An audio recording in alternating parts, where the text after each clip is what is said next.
Good morning all of you. Mathematics मंथन में आपका हार्दिक स्वागत है। आज हम लेकर आए हैं बहुत सारे बच्चों का निवेदन। बहुत सारे बच्चों का कहना है कि अतुल सर से उनका विनम्र निवेदन है कि इन मुद्दों पर वो फिर से विचार करें। पहला मुद्दा है क्या कि खाली जगह पर नियोजित शिक्षकों को ना रखें। अब होता क्या है कि जो नियोजित शिक्षक जो इस एग्जाम में अपियर हुए थे, तो उनका जो सीट अगर इसमें अगर अलॉट हो जाएगा, तो उनका जो सीट पहले से जो वो जो नियोजित हैं वो सीट अगर खाली होगा तो वो सीट भरने का कोई प्रावधान नहीं। फिर से नियोजन तो होगा नहीं। अब बीपीएससी एग्जाम लेगी तो वो सीट खाली हो जाएगी और ये सीट भर जाएगी। अब ये सीट जब भर जाएगी तो गवर्नमेंट का ये भी कहना हो जाएगा कि हमने सीट भरा, लेकिन एक्चुअल में बेरोजगारी दूर नहीं हो पाएगा, क्योंकि वो तो पहले से जो नियोजित थे, जो सरकार के जो कर्मचारी थे, सिर्फ राजकर्मी का दर्जा उनको मिल जाएगा। लेकिन गवर्नमेंट जो है सीट नया अलॉट नहीं करेगी, वो नियोजित शिक्षक को ही वहीं पे प्रतिनियुक्त कर देगी। तो कहना ये था कि जो खाली जगह है उस पे जो बेरोजगार हैं सिर्फ उनका ही रिजल्ट दीजिए, और नियोजित शिक्षक जो है वो अगर पास कर जा रहे हैं तो उनको सिर्फ राजकर्मी का दर्जा दे दीजिए, लेकिन ये सीट उनको ना दीजिए। ये पहला निवेदन है। दूसरा निवेदन ये है कि सारे सीट को भरा जाए।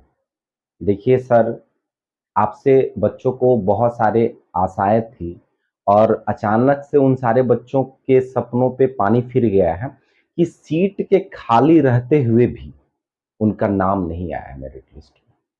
ठीक है, तो कहना यह है कि जितना ज्यादा से ज्यादा हो सके आप उसको सीट को भरिए, सीट खाली मत छोड़िए। इसलिए कि बहुत सारे बच्चे बहुत वर्षों से इंतजार कर रहे थे इस एग्जाम के लिए, और कुछ बच्चे तो हैं कि 2019 से एग्जाम दिए हुए हैं, पास किए हुए हैं, उस समय से वेट कर रहे थे।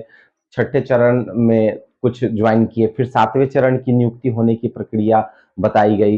फिर उसकी जब नियुक्ति की प्रक्रिया जब आई तो अचानक से बीपीएससी को हैंड ओवर कर दिया गया, फिर से एग्जाम लिया गया। इन सारे मुद्दों को देखते हुए अगर उन बेरोजगार युवकों के बारे में अगर थोड़ा सा भी सोचना है गवर्नमेंट को या बीपीएससी श्री अतुल सर को, तो हम मेरा और उन सारे बच्चों का नम्र निवेदन है कि सारे सीट को प्लीज भरा जाए सर। ठीक है। और तीसरा निवेदन है कि ऑर्डर ऑफ मेरिट जो है, वो जो बनाया गया है ऑर्डर ऑफ मेरिट, उसको ये देखा जाए कि जो मेरिट के अनुसार से जो बन रहा है, जो ऑर्डर बन रहा है उसको देखा जाए ऑर्डर ऑफ मेरिट, और वेटिंग लिस्ट भी बनाए। Waiting list order of merit के अनुसार से जब उसका वेटिंग लिस्ट बन जाएगा तो जितने सारे सीट है वो तो फुलफिल हो जाएंगे।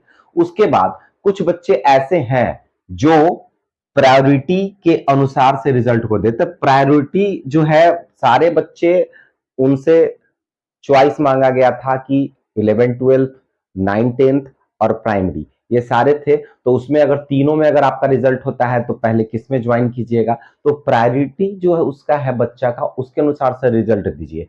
अब एक बच्चे का अगर तीनों में 11 12 में भी और 9 10 में भी और 1 to 5 में भी अगर रिजल्ट आ जाता है, तो तीनों में जो आप बोले हैं कि रिजल्ट देने के लिए, तो बताइए तीनों में अगर रिजल्ट दे दीजिएगा तो उस बच्चे वो जो बच्चा है वो तो कहीं एक ही जगह ज्वाइन करेगा, तो बाकी दो जगह तो वो जो सीट मारेगा किसी ना किसी और बच्चे का ही सीट मारेगा ना।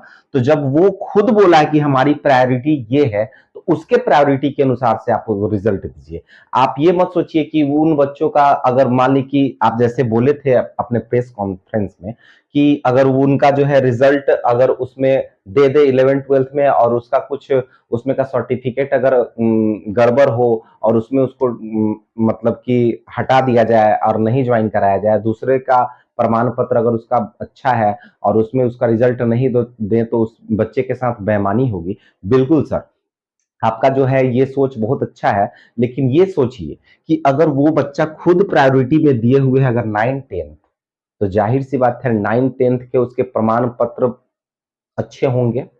नहीं तो इसमें बीपीएससी की कोई गलती नहीं है, बच्चा स्वयं से खुद ये कहेगा कि हाँ हमारी प्रायोरिटी ये है तो हमको इसमें दिया जाए। उससे क्या होगा कि और भी बेरोजगारी दूर होगी, बहुत सारे बच्चों का होगा।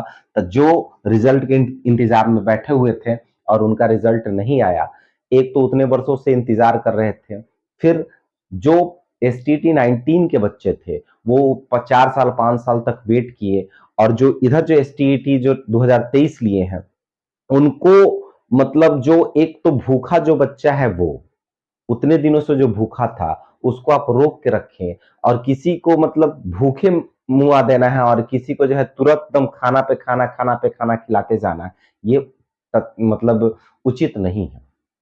क्यों? क्योंकि अभी जो तुरंत जो एसटीटी हुई है, जितने सारे वैकेंट सीट होंगे, इसमें अगर पूरा भरने के बाद फिर अगर गवर्नमेंट अगर उस सीट को अगर इशू करती तो एक बात थी। गवर्नमेंट सिर्फ ये कहती है कि हम इतना लाख शिक्षकों की भर्ती कर रहे हैं, इतना लाख शिक्षकों की भर्ती कर रहे हैं, उसके पीठ पीछे हो क्या रहा है, नियोजित शिक्षक को उस सीट पे रख दिया जा रहा है।